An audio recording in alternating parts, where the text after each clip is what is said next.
I was a little boy traveling with my parents on my way to Disneyland or someplace warm, I can't really remember. Someone had recently asked me a question that kept ringing in my ears, something that I couldn't get out of my head, and something that I felt like I needed to know. I had to make my mind up right then and there. They asked, "What do you want to be when you grow up?" Well, the answer troubled me. For a long, long time, I wanted to be a chef, cooking food for customers and fulfilling orders, owning my own restaurant. I realized, however, that the job would get mundane really quick, and that I wouldn't find joy in cooking the same menu over and over, day after day.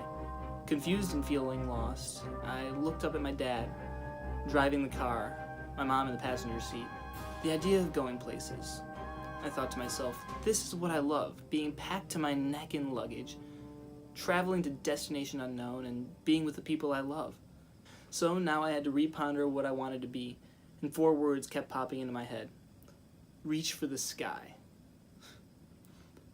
I looked up at the sky and saw a jet fly over me. I blurted out, "I want to be a pilot." My parents looked at each other and 10 years later made those words my reality. I truly love to travel. A large part of what I wanted was a job that let me travel. Recently, my parents had one of their longtime friends, Dave Liebernight, stay the night at our house during one of his trips. He was one of my dad's friends during high school, and when they graduated, Dave went to college and moved away, and my dad only got to talk to him periodically since. Now, Dave is a world traveler because his job allows it, and he couldn't be a happier man. When he visited, he couldn't stop telling the stories he had. He was one of the first tourists allowed to pass through Burma once the borders were open. He'd been to almost every country in Africa except the Congo, and he'd been to countless ancient and revered temples across the world. Dave Liebernight is the best example of a true world traveler that I have met, and is one of my biggest role models, who I hope to take after one day. When you fly the plane, you have to make sure you did your pre-flight. Throughout high school, I kept my eyes on my goal. I took classes like auto shop and digital electronics that would help me prepare to be able to work with aircraft. Pre-flight? Check. Test your brakes. I changed my major to aviation maintenance with a flight minor. That way, I set myself up so that in case flight doesn't work out, for instance, I lose my medical certificate and I can no longer fly, so that I can still work with aircraft. Clear the propeller. Before starting the engine, make sure no people are near the propeller to avoid injury.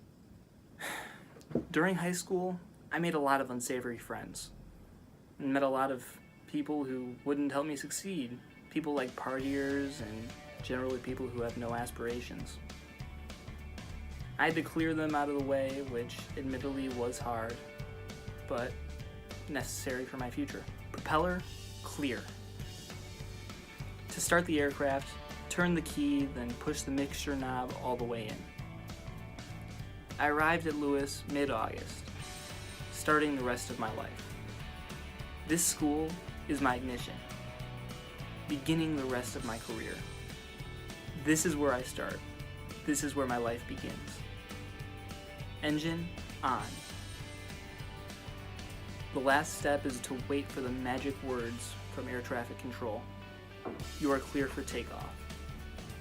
When I leave Lewis University, there is no telling where I'm going, because, simply put, I'm going everywhere. When I go, I'm making it my life's mission to go wherever the wind goes. I'm going to travel, I'm going to explore, and I'm going to see the world.